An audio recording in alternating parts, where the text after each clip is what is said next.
हाँ, तो climate chapter, जलवायु वाला चैप्टर 4 अपन ने बहुत अच्छे से पढ़ लिया।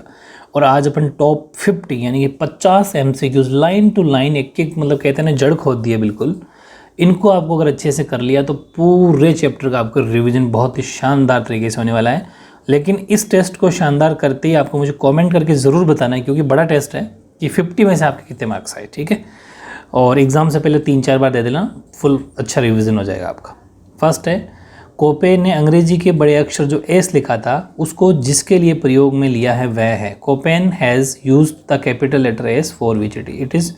ऑप्शन 4 है मरुस्थलीय डेजर्ट के लिए, अर्ध मरुस्थलीय सेमी डेजर्ट के लिए, या फिर शुष्क शीत ऋतु यानी ड्राई विंटर सीजन, या फिर वर्षा वन यानी कि रेन फॉरेस्ट। ऑप्शन 4 है, 4 में से आपको आंसर टिक करना था। और मैं आपको आंसर बोल देता हूँ, आंसर होगा बी यानी कि अर्ध मरुस्थल सेमी डेजर्ट, ठीक है। सेकंड, निम्न में से जिन राज्यों में आम्र वर्षा होती है वे हैं। विच of the following states receive mango shower. Option 4 option के अकॉर्डिंग बताना है, वैसे तो और भी स्टेट्स के अंदर होती होगी, लेकिन अपन को इन ऑप्शन के अकॉर्डिंग बताना है। केरल व तटीय कर्नाटक यानी केरला एंड कोस्टल कर्नाटका, या फिर महाराष्ट्र व गुजरात, महाराष्ट्र गुजरात हो गया, और आंध्र प्रदेश ओडिशा, या फिर तमिलनाडु व कर्नाटक। तो सबका आंसर ठीक आया होगा, केरल व तटीय कर्नाटक। ए is the right answer. Question number 3, निम्न में से कौन सा न्यून वर्षा के अंतर्गत नहीं आता। विच of the following does not come under deficient rainfall, ठीक है। मतलब निम्न का, न्यून का मतलब है कम के अंदर नहीं आता, जो जैसे कि पश्चिमी तट वेस्टर्न घाट हो गया, एक हरियाणा हो गया, पंजाब हो गया, गुजरात हो गया। अकॉर्डिंग टू ऑप्शन क्या आंसर हो जाएगा, पश्चिमी तट, क्योंकि पश्चिमी तट में बारिश अच्छी होती है, न्यून वर्षा नहीं होती है। तो ए is the right answer. Question number 4 है, भारतीय कैलेंडर के अनुसार वर्षा के जो महीने होते हैं वो कौन से होते हैं। There are rainy months according to the Indian calendar. Shravan Bhadrapad, या फिर माघ फाल्गुन, या फिर अश्विन कार्तिक, या फिर मार्गशीर्ष पौष। मार्गशीर्ष का मतलब माघ जिसे बोलते हैं ना, वो। अकॉर्डिंग टू ऑप्शन सबका आंसर ठीक आया होगा, श्रावण भाद्रपद, यानी कि ए इज़ द राइट आंसर। बारिश के दिन महीने कौन से होते हैं, श्रावण और भाद्रपद। क्वेश्चन नंबर 5 देखो, फूलों की बौछार नामक वर्षा होती है। There is a rain called blossom shower. Option 4 है पश्चिम बंगाल यानी वेस्ट बंगाल, या फिर केरला, या फिर महाराष्ट्र, या फिर मेघालय। तो सीधी सी बात है, ब्लॉसम शावर मैंने आपको बहुत अच्छे से बताया था। फूलों की बौछार कहाँ होती है, बी यानी Kerala. B is the right answer. Question number 6 है, ग्रीष्म ऋतु में भारत में सर्वाधिक तापमान किस क्षेत्र में होता है। Which region has the highest temperature in India in summer.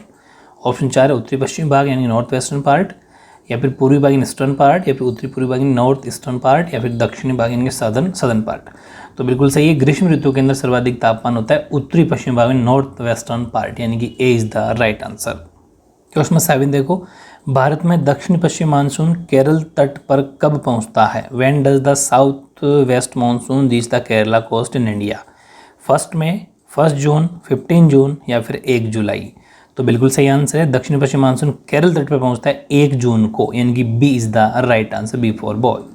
Question number 8वां देखो, एल नीनो धारा किस माह में नजर आती है। In which months is the El Nino current visible. तो ऑप्शन 4 है जुलाई में, या फिर अगस्त में, या फिर दिसंबर, या फिर मार्च में। तो एल नीनो आती है मार्च के अंदर, यानी कि D is the right answer, मार्च के अंदर एल नीनो नजर आती है। क्वेश्चन नंबर 9 देखो, निम्न में से किस स्थान पर तापांतर सबसे अधिक पाया जाएगा। Eight which of the following places the temperature difference is found the highest. Option 4 है राजस्थान, मैंने इंग्लिश नहीं लिखी है, समझते हुए तो राजस्थान, महाराष्ट्र, केरला और आइसलैंड बोल दो, चाहे फिर अंडमान द्वीप समूह बोल दो, द्वीप समूह। तो इनमें से कौन सी जगह जो है वो सबसे अधिक तापांतर पाया जाएगा अकॉर्डिंग टू ऑप्शन। तो सबको पता चल गया होगा इजीली, राजस्थान के अंदर सबसे ज़्यादा टेम्परेचर होगा इन ऑप्शन के अकॉर्डिंग, बाकी नॉर्मल टेम्परेचर होता है क्योंकि बारिश अच्छी होती है। ये तो 9 में हो जाएगा, ए is the right answer. Question number 10 देखो, भारत की जलवायु को प्रभावित करने वाला कारक है। Factors affecting the climate of India. Option 4 हैं लैटिट्यूड इन अक्षांश, हिमालय पर्वत यानी कि हिमालय माउंटेन्स, समुद्र तल से दूरी, डिस्टेंस फ्रॉम द सी, और उपरोक्त सभी ऑल ऑफ दीज। तो तीनों सही है, यानी कि अक्षांश भी सही है, हिमालय भी सही है, डिस्टेंस फ्रॉम सी भी सही है, यानी कि D is the right answer. Question number 11 है, गंगा के मैदान में पूर्व से पश्चिम की तरफ वर्षा की वार्षिक मात्रा कम होती जाती है। क्यों? क्योंकि the annual amount of rainfall decreases from east to west in the gangetic plain because. Option 4 है आपके सामने। वायु में नमी की मात्रा क्रमशः कम होती जाती है, the amount of moisture in air gradually decreases. Second option है तापमान में वृद्धि होती जाती है, the temperature gets increased. C है उच्चावच में सामान्य वृद्धि होती है, there is a general increase in relief. या फिर डी पश्चिमी विक्षोभों की आवर्तिता अधिक होती है, यानी कि the frequency of western disturbance is high. तो ऑप्शन के अकॉर्डिंग ए आंसर सही है। वायु में नमी की मात्रा क्रमशः कम होती जाती है। The amount of moisture in the air gradually decreases. ठीक है, A is the right answer. Question number 12 देखो, आगरा और दार्जिलिंग के एक ही अक्षांश पर स्थित होने के बावजूद तापमान में अंतर का क्या कारण है? What is the reason for the difference in temperature even though Agra and Darjeeling are located on the same latitude? Option 4 है आपके सामने। उच्चावच की भिन्नता, इनकी वेरिएशन ऑफ रिलीफ। सेकंड है समुद्र तल से ऊंचाई में भिन्नता, इनकी variation in elevation about sea level. या फिर समुद्र तल से दूरी में भिन्नता, इनकी variations in distance from coast.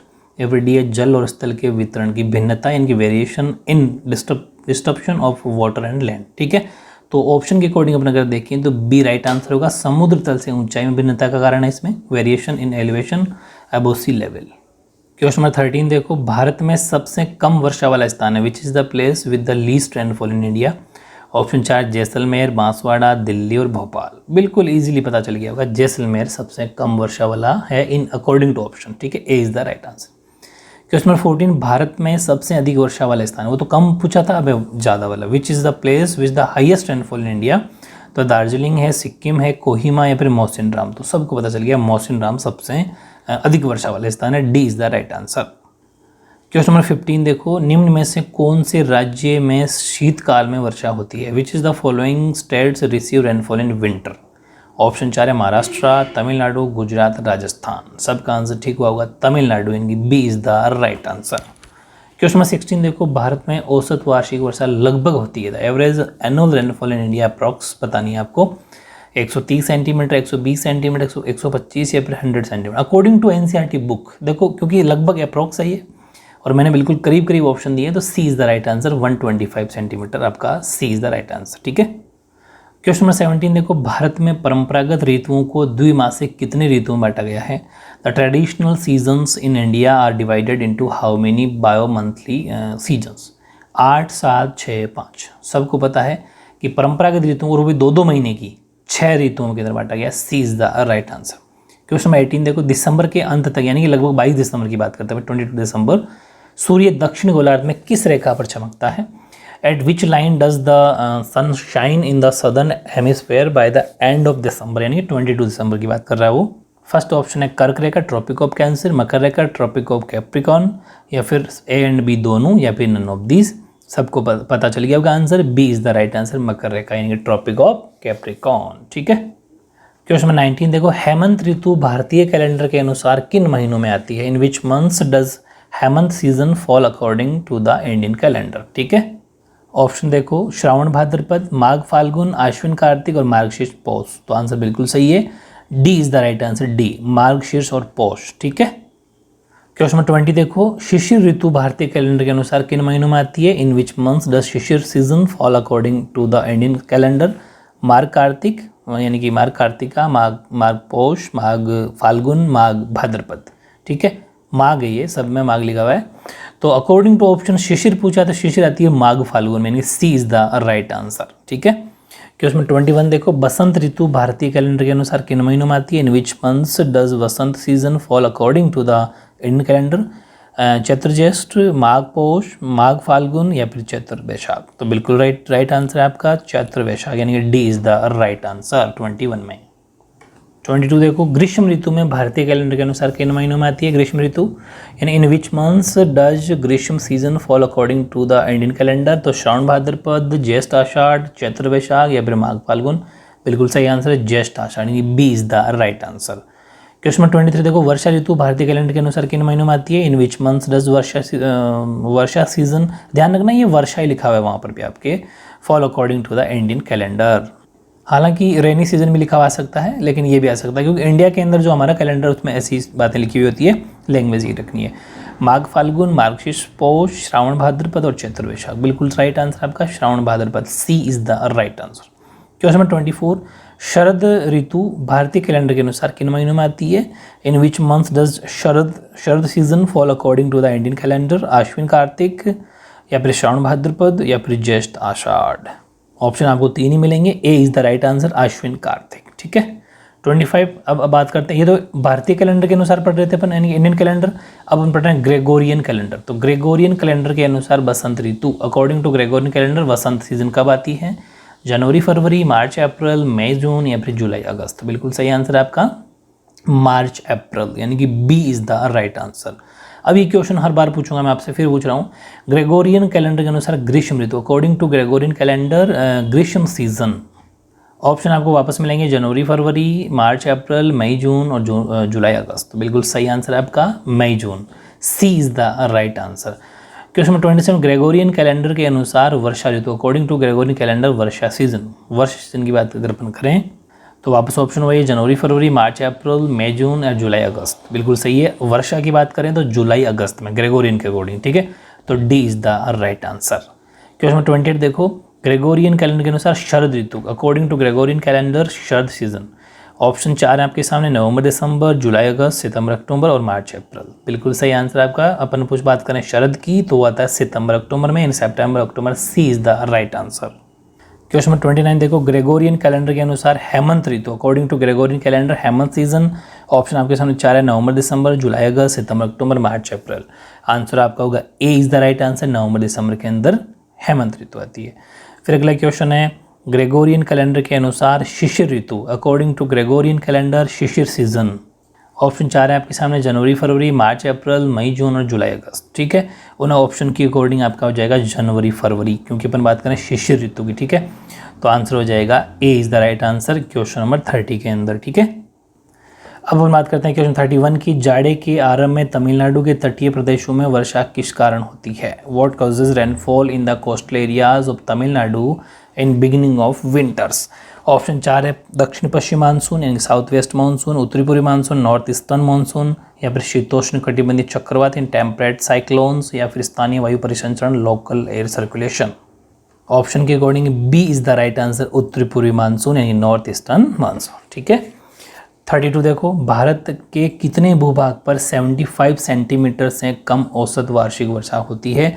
What is the proportion of area of India which receives annual rainfall less than 75 centimetre. अपन बात करें लेस देन की, ठीक है, तो आधा इंडिया या फिर 2/3 2/3 या फिर 1/3 या फिर 3/4। तो लगभग 75 से कम अगर एवरेज देखा जाए तो 1/3 यानी कि 1/3, C is the right answer. Question number 33 देखो, दक्षिणी भारत के संदर्भ में कौन सा तथ्य ठीक नहीं है, मतलब आपको फॉल्स छांटना है, गलत छांटना है। Which one of the following is not a fact regarding south India. Option 4 है, यहाँ दैनिक तापांतर कम होता है, यानी कि ड्यूरल range of temperature is less here. यहाँ वार्षिक तापांतर कम होता है, annual range of temperature less here. या फिर यहाँ तापमान सारा वर्ष ऊंचा रहता है, मतलब हाई रहता है, temperature here are high throughout the year. या फिर यहाँ जलवायु विषम पाई जाती है, extreme climate conditions are found here. तो बिल्कुल सही है लास्ट वाला, D is the right answer. यहाँ जलवायु विषम पाई जाती है, extreme climate conditions are found here. 34, जब सूर्य दक्षिण गोलार्ध में मकर रेखा पर सीधा चमकता है तब निम्नलिखित में से क्या होता है। Which one of the following phenomena happens when the sun shine vertically over the tropic of capricorn in the southern hemisphere. Option 4 है आपके सामने, बड़े बड़े ऑप्शन है। फर्स्ट ऑप्शन है, उत्तरी पश्चिमी भारत में तापमान कम होने के कारण उच्च वायुदा विकसित हो जाता है। High pressure develops over north western India due to low temperature. Second है, उत्तरी पश्चिमी भारत में तापमान बढ़ने के कारण निम्न वायुदा विकसित हो जाता है। Low pressure develop over north western India due to high temperatures. C है, उत्तरी पश्चिमी भारत में तापमान और वायुदा में कोई परिवर्तन नहीं आता। No changes in temperature or pressure occur in north western India. या फिर डी है, उत्तरी पश्चिमी भारत में झुलसा देने वाली तेज लू चलती है, यानी कि loo blows in the north western India. According to option A is the right answer, उत्तरी पश्चिमी भारत में तापमान कम होने के कारण उच्च वायुदा विकसित हो जाता है। High pressure develops over north western India due to low temperatures, ठीक है। क्वेश्चन नंबर 35 देखो, कोपेन के वर्गीकरण के अनुसार भारत में एएस प्रकार की जलवायु, ए और एस, ठीक है, जलवायु कहाँ पाई जाती है, वो स्टेट्स के नाम बताने या फिर जगह के नाम बताने। In which of the following states in India do we find S type of climate as per Koppen's classification. Option first है, केरल और तटीय कर्नाटक में, in Kerala and coastal Karnataka. Second, Andaman और निकोबार द्वीप समूह, in Andaman and Nicobar islands. C है, कोरोमंडल तट पर, इन कोरोमंडल कोस्ट। या फिर असम और अरुणाचल प्रदेश में, in Assam and Arunachal Pradesh. According to option हो जाएगा सी, कोरोमंडल तट पर, यानी कि on Coromandel coast. C is the right answer. अब देखो 36 कोपेन के अनुसार भारत में ई प्रकार की जलवायु कहाँ पाई जाती है। थोड़ा एडजस्ट करना इंग्लिश वाले, ऊपर से स्टार्ट करें अपन, इधर साइड से। In which of the following states in India do we find E type of climate as per Koppen's classification. Option 4 Rajasthan, Tamil Nadu, Jammu Kashmir या फिर पंजाब। बिल्कुल सही है, ई प्रकार की पाई जाती है जम्मू कश्मीर में, C is the right answer. 37 Koppen के अनुसार भारत में डीएफसी प्रकार की जलवायु कहाँ पाई जाती है। In which of the following states in India do we find DFC type of climate as per Koppen's classification. Option 4 Tamil Nadu, Arunachal Pradesh, Punjab और केरला।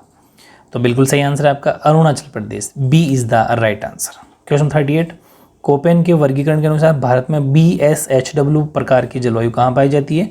इन which of the following states in India we find BSHW type of climate as per Koppen's classification. Option 4 आपके सामने, उत्तरी पश्चिम Bharat, north western Gujarat, पश्चिम Rajasthan, western Rajasthan, Punjab के कुछ भाग, some parts of Punjab, या फिर ABC तीनों। बिल्कुल सही आंसर आपका ए भी सही है, बी भी सही है, सी भी सही है, मतलब D is the right answer.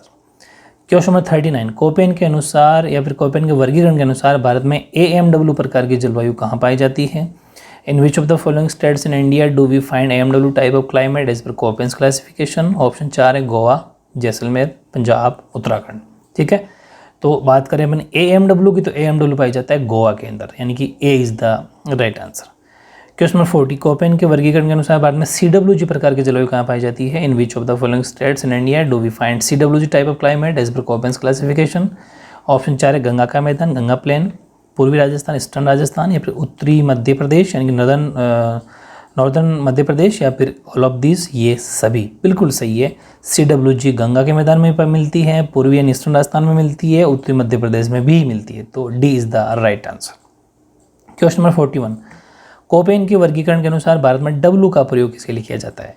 What is the W used for in India according to Koppen's classification. Option 4 है पर्याप्त वर्षण यानी सफिशिएंट प्रेसिपिटेशन या फिर सफिशिएंट रेनफॉल, और बी है शुष्क और गर्म, ड्राई एंड हॉट, गंगा का मैदान, गंगेटिक प्लेन, या फिर सी है शुष्क शीत ऋतु, ड्राई सीजन विंटर। तो बिल्कुल सही है, डब्ल्यू का यूज किया जाता है शुष्क शीत ऋतु में, dry season in winter, C is the right answer 41 में। ठीक है, 42 देखो कोपेन के वर्गीकरण के अनुसार एफ पूछ रहा है वो, ठीक है, एफ का मतलब यानी कि what is F used for in India according to Koppen's classification. Option आपके सामने वही वापस 4 है, पर्याप्त वर्षण, सफिशिएंट प्रेसिपिटेशन, शुष्क और गर्म, ड्राई एंड हॉट, गंगा का मैदान, और dry and season in winter. तो ए आंसर होगा पर्याप्त वर्षण, सफिशिएंट प्रेसिपिटेशन। ठीक है, A is the right answer. 43 वापस है वैसा ही है, कोपेन के वर्गीकरण के अनुसार भारत में जी का प्रयोग किसके लिए किया जाता है, किया गया है। What is G used for in India according to Koppen's classification. Option वो भी वापस 4 मिलेंगे, जी का मतलब वैसे ही पता चला गंगा का मैदान है, D is the right answer. 44 देखो इसके अंदर बस सेम वही है, जहाँ पर जी था वहाँ एच पूछ लिया। कोपेन के वर्गीकरण के अनुसार भारत में एच का प्रयोग किसके लिए किया जाता है। What is H used for in India according to Koppen's classification. Option वही 4 आपके सामने, पर्याप्त वर्षण, शुष्क शीत ऋतु, ड्राई एंड हॉट, शुष्क गर्म, गंगा मैदान, गंगेटिक प्लेन। तो इसमें हो जाएगा बी शुष्क और गर्म, ड्राई एंड हॉट। ठीक है, अब देखते हैं 45, इसमें सेम वही है, कोपेन के वर्गीकरण के अनुसार भारत में एम का प्रयोग किसके लिए किया जाता है। What is M used for in India according to Koppen's classification. Option देखो इसमें ऑप्शन चेंज है आपके सामने, ए शुष्क मानसून होते हुए भी वर्षावन and rain forest despite a dry monsoon season.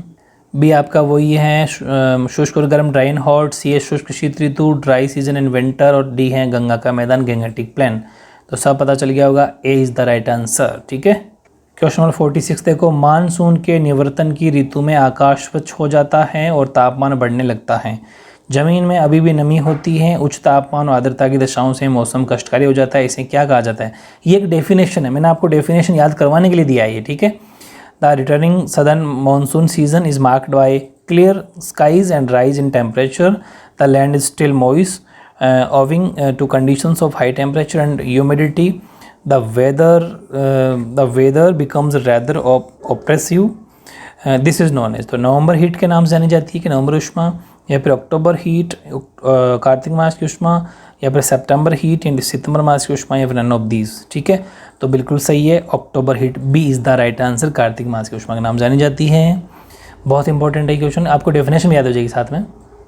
47 पश्चिमी हिमालय विशेष रूप से धर्मशाला में वर्षा किस शाखा से होती है।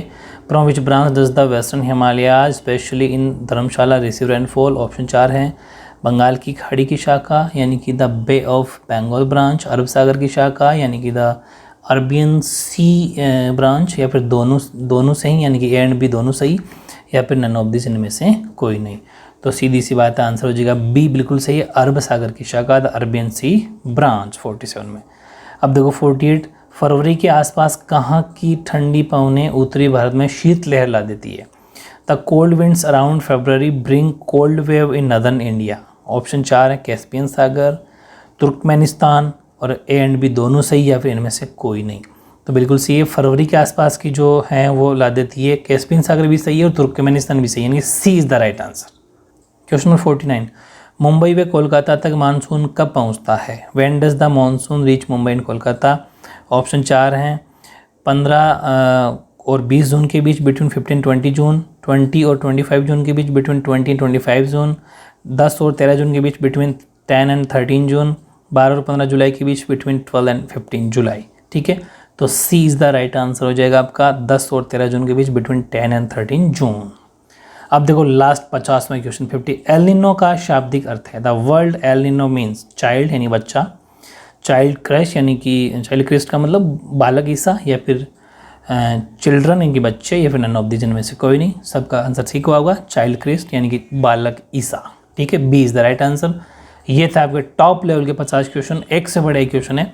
जिसने ये कर दिए पूरे नंबर 100% गारंटी है मेरी। ठीक है, अब देखते हैं अपने थोड़ा सा सुविचार, और ये आपके लिए सुविचार बहुत ही शानदार है आपके लिए कि घड़ी को देखो मत बल्कि वो करो जो घड़ी करती है। और बताओ क्या करती है घड़ी, बस चलते रहो। ठीक है, तो ये ध्यान रखना। इसके साथ ही आपको एग्ज़ाम की ऑल दी बेस्ट। बहुत ही प्यारा सा टेस्ट है, जितनी बार एग्ज़ाम हो हर बार आपको रिविजन एग्ज़ाम से पहले करके चल जाना।